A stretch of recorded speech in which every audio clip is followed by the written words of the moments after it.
Dangerous Assignment. Transcribed, starring Brian Donlevy as Steve Mitchell.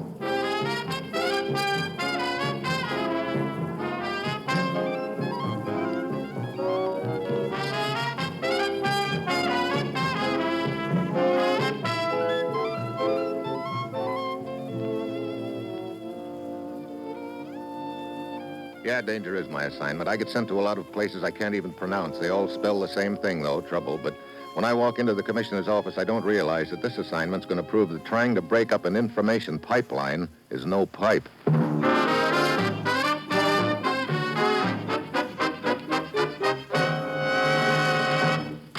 Morning, Commissioner. You sent for me? Steve, you've an appointment to meet someone at the railroad station in Oslo tomorrow night. Blonde or redhead, Commissioner? Never mind.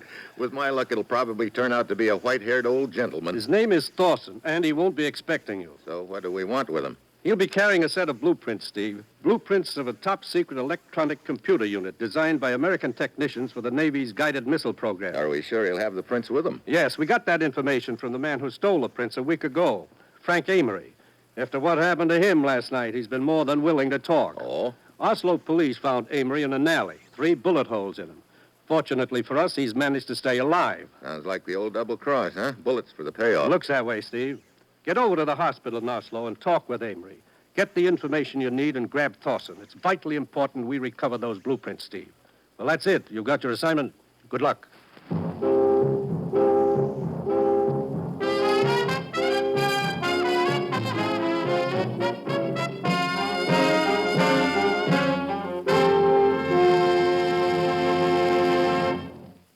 The National Broadcasting Company is presenting Dangerous Assignment, starring Brian Donlevy in the role of Steve Mitchell, colorful two-fisted government agent.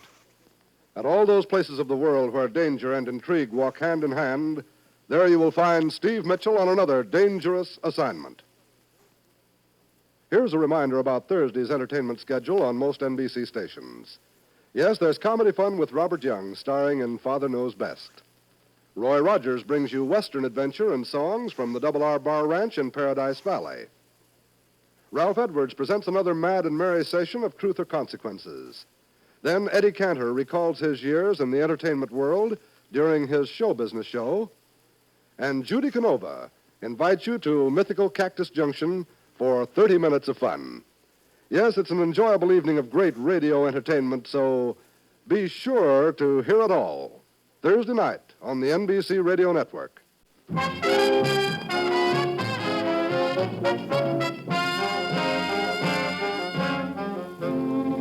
Sure, I've got my assignment. Get over to a hospital in Oslo, Norway, and have a chat with Frank Amory. He's responsible for lifting a set of top-secret U.S. blueprints, and now a gent named Thorson has them.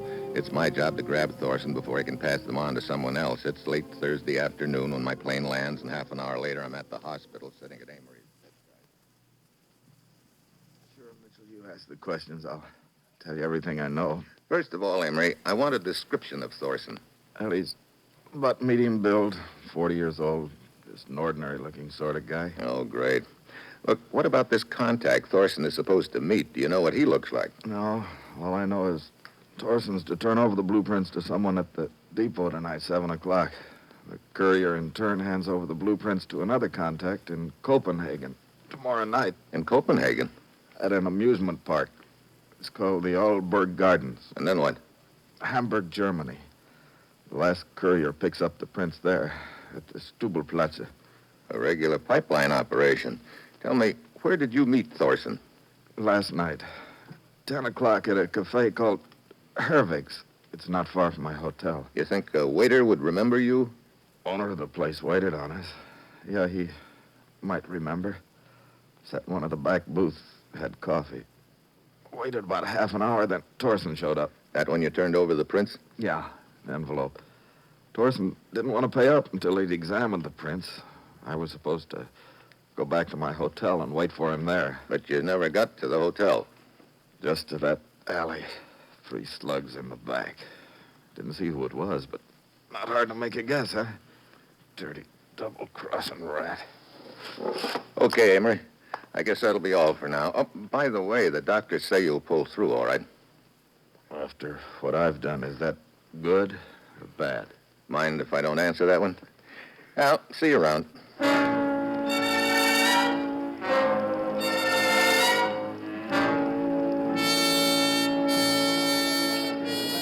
Good evening, sir. Alone? Yeah, This way. I have a table. skip it for now. I want to make a little conversation with the owner of this restaurant. I am the owner, sir. Carl Hervig at your service. I'm Steve Mitchell. My credentials.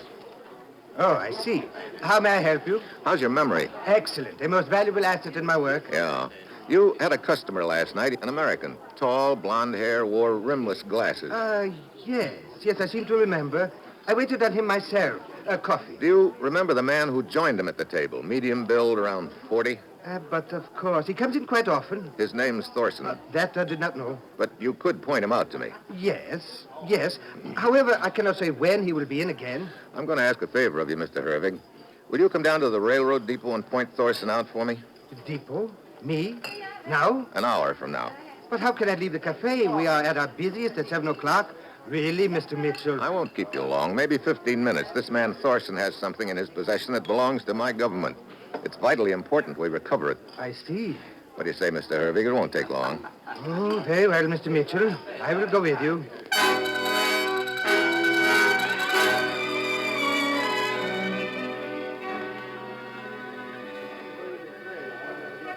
It's 10 minutes of 7 when Hervig and I pull up at the railroad station. We take up a position near the main entrance, and Hervig starts giving the crowd the once-over. No sign of Thorson. 7 o'clock. Still he hasn't put in an appearance. A few minutes later, Hervig tugs at my sleeve. There, Mr. Mitchell. There he is. Thorson. Where? The bench near the magazine stand. No, directly across. Oh, the man sitting at the end of the bench? Reading the newspaper, yeah. That is your man. Look, he's getting up, moving away. Headed for the side entrance. You wait here, Hervig. I move quickly through the crowd, angle toward the side entrance, and I keep my eyes on Thorson all the time. Then something peculiar happens. Thorson must be equipped with built-in radar. He turns around suddenly and looks straight at me. Then he ducks out fast. I take after him on the double, catch up halfway down the block. Hold it, Buster. Let go, I say. Not a chance. Let go or I kill you. Drop it. Drop it. I kill you. Okay, Buster. Yay! Sorry, Thorson, but you asked for Mr. it. Mitchell, are you all right? Yeah, sure. What happened? He's just sleeping off a left hook. I didn't like the way he was waving that knife around. Now, let's have a look in his pockets. Not in his overcoat. What made him run, Mr. Mitchell? He did not know you, did he? Instinct, I guess. Like the jungle animals, sensing danger. Some of these guys can spot the law a mile away. That's strange. You did not find what you expected? Envelope's not on him. Wait a minute. This newspaper. He was reading it at the depot. Yeah, the London Times. He probably bought it there from the girl at the magazine newspaper stand. Most attractive young lady. I could not help but notice her. So? So I want to check something. Keep your eyes on Thorson here. Think you can handle him? A simple matter. I will sit on him. I get back to the newspaper stand at the depot, but the blonde isn't there. I step to the other side of the counter. A cigarette is still burning in an ashtray, and on the wall nearby, dangling on a nail, is a coat hanger. It's rocking back and forth. Looks like the blonde has made a hasty departure. I hurry out into the street, catch sight of her just as she steps into a car. Before I can flag down a cab, she's disappeared into the traffic. I go on back to Hervig. He's still sitting on Thorson's chest. A good crowd has gathered by now, including the law. I fill the police lieutenant in on what happened. And what do you propose to do now, Mr. Mitchell? My best bet is to push on to Copenhagen and grab her when she shows up to turn over the envelope to the next courier. We can notify the authorities in Copenhagen if you wish. Yeah, do that. Send a description of the girl and have them put a couple of men at the amusement park, the Alborg Gardens, until I get there.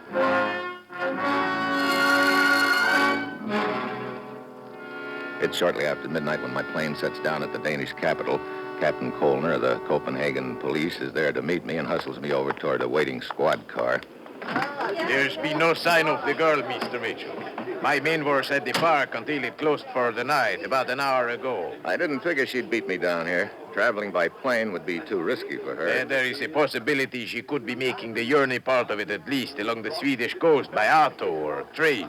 In that case, she won't show up here until tomorrow. What time does the amusement park open? 2 o'clock in the afternoon. Okay, Captain. In the meantime, I guess there's nothing much else we can do but wait.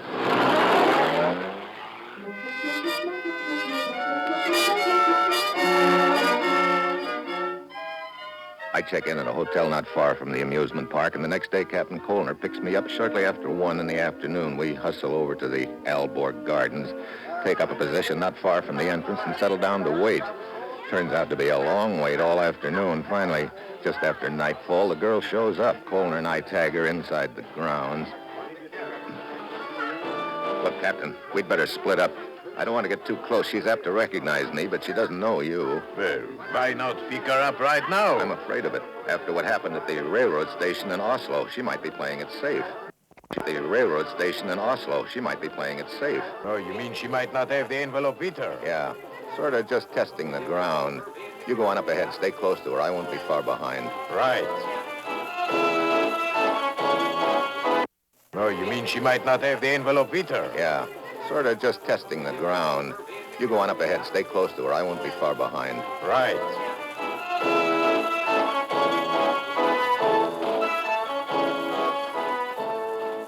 Colner moves up within a few feet of the girl, and I follow at a safe distance.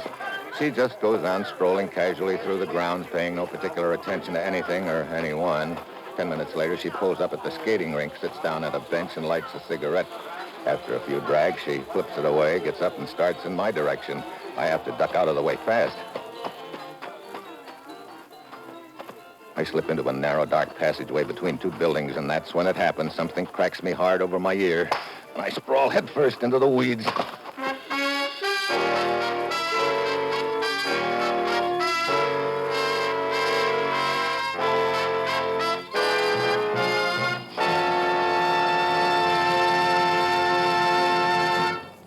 Steve Mitchell will continue his dangerous assignment in just a moment.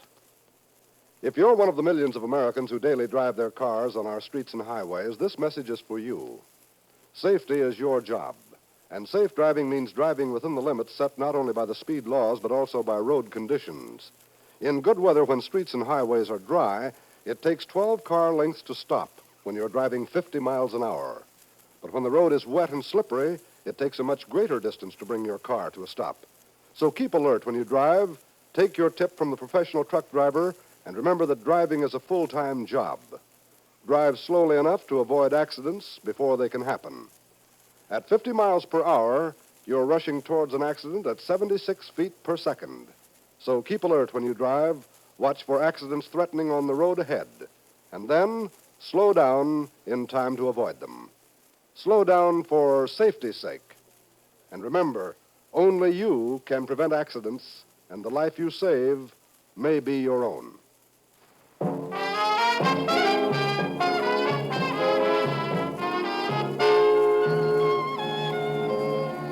Now back to Dangerous Assignment, and Brian Donlevy as Steve Mitchell.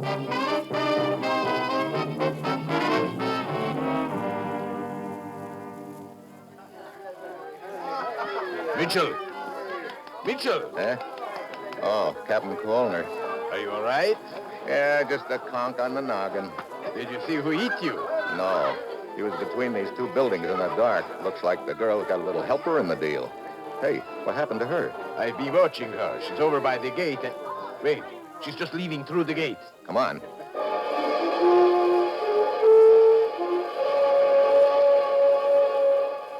We get to the gate just in time to see the girl jump into a taxi. Colner jots down the number of the cab, and we tail it in a squad car. The girl gets off at a hotel. At the desk, we learn her name is Neela Vastrik. I figure I can't afford to wait any longer to close in, so we go on up to her room.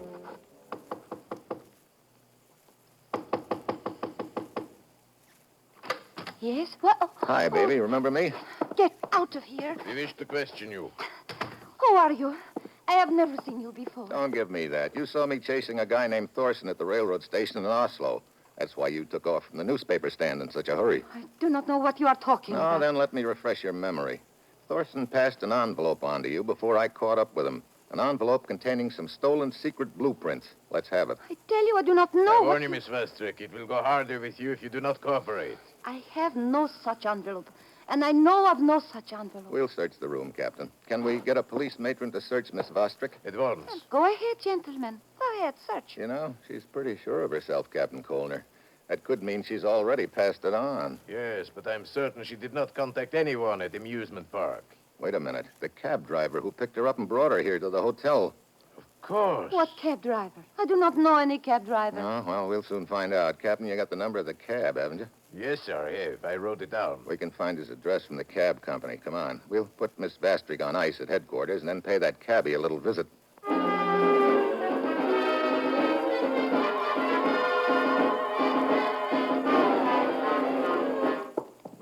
This should be the cab driver's room at the end of the hall, Mitchell. Okay.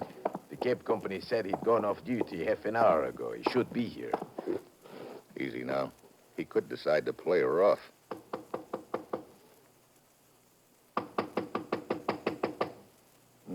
Got a pass key? Yes, sir. Better use it.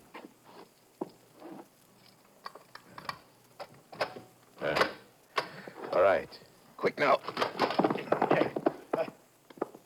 He's not here. Look, clothes scattered around the room. Looks like he flew the coop in one big hurry. Ah, well, this is just great. Mitchell, see here on the dresser. A photo of the driver standing beside the cab. Yeah, I'll take it along. It may come in handy in Hamburg. Hamburg? Yeah. According to Amory in Oslo, that's the next pickup point, a square in Hamburg called Stubelplatz. So if you are there at the right time, you may intercept it. Trouble is, that's what I've been trying to do all along the line and missed. I figured it was going to be a breeze when I got Hervig, the restaurant owner, to identify Thorson, but before I could grab Thorson, he'd passed it to the girl. Yeah, then she passed it to the cab driver, and now you suspect he's on his way to Hamburg to deliver it to the next runner. Yeah, so now I get another chance, my final one. But one thing's sure, Hamburg's the last stop. If I don't intercept it there, it's gone for good.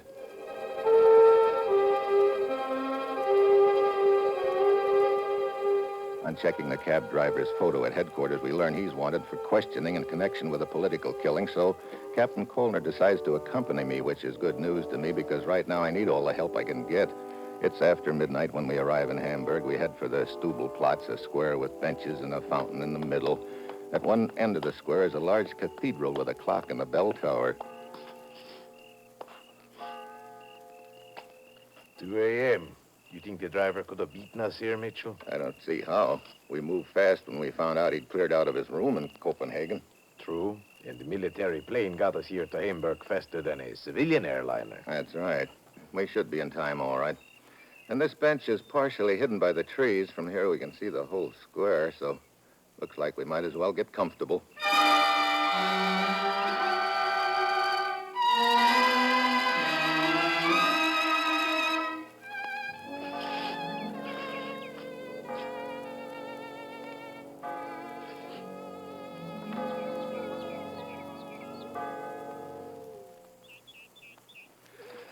Oh, brother, I can think of better ways to spend time than sitting all night on a park bench.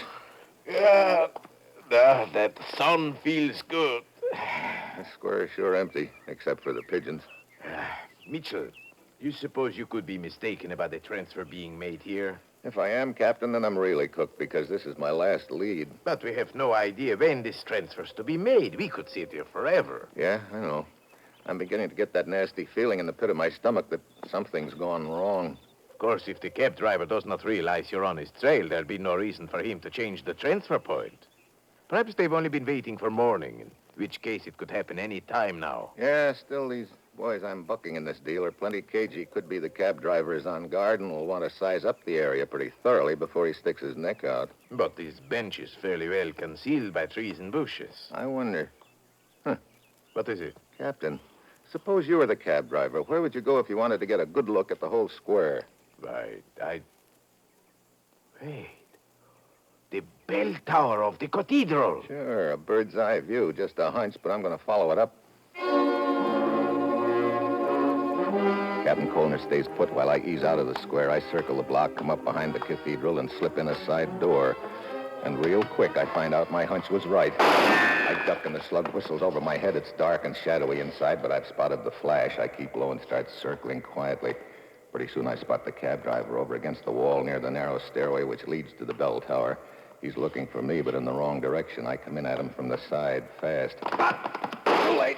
Let go. I'll take the gun.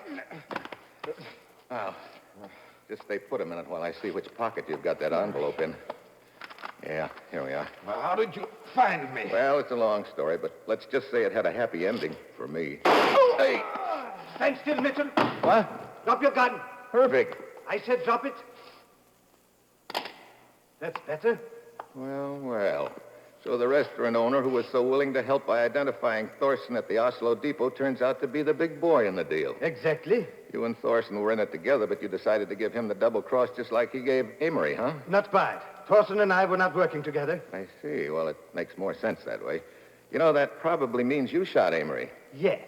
Sure. You figured on getting the envelope from him, but he'd already passed it to Thorson, who didn't even know Amory had been shot. That explains why they didn't change the location of their transfer points. Unfortunately, Thorson had left the scene before I could catch up to him. So when I came in your restaurant with a lead on where he might be, you decided to play along with me, hoping I'd lead you the envelope. And now you have. You'll be happy to know I can sell it for quite a lot of money. Hand it over, Mitchell. I know as soon as I do, I'm a dead duck. I extend the envelope to him, and he reaches for it. Suddenly, I flip it in his face. He banks, and his shot goes wild. I hack the gun out of his hand and dive at him, but he gives me a knee in the breadbasket. That jackknifes me. He whirls and pounds up the stairway toward the bell tower. I follow.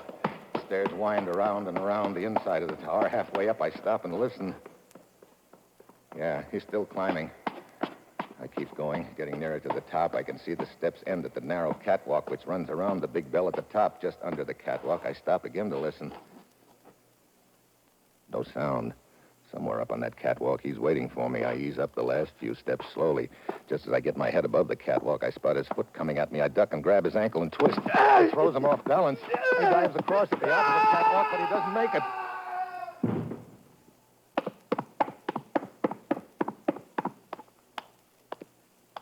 Mitchell, is that you? Yeah, Captain.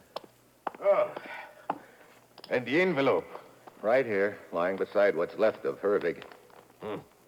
So the pipeline is broken, eh? Yeah, or you might say it just fell apart.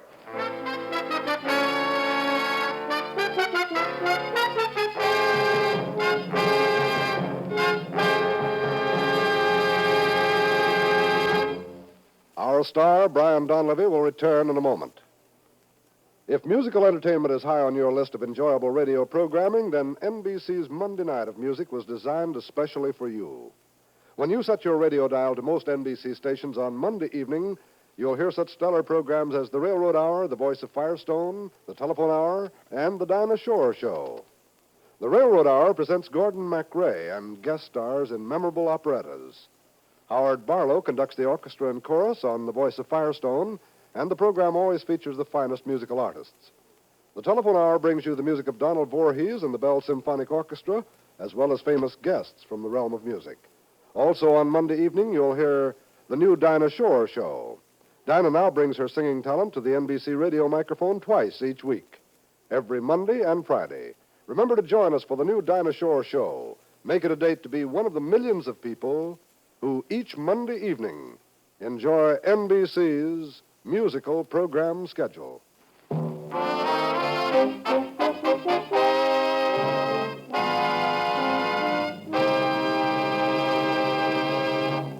Next week, Havana. A gay party and a cheerful little murder. And that will be Steve Mitchell's dangerous assignment next week.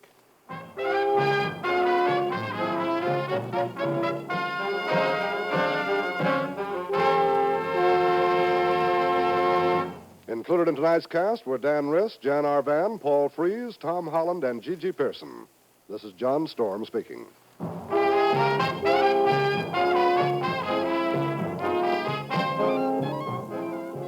Dangerous Assignment, starring Brian Donlevy as Steve Mitchell with Herb Butterfield as the commissioner, is written by Bob Reif and Adrian Jondeau and is directed by Bill Karn.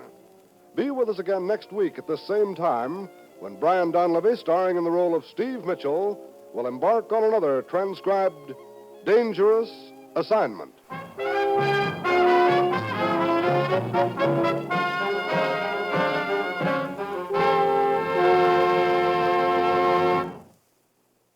Fridays, listen to Dinah Shore and Eddie Fisher on NBC.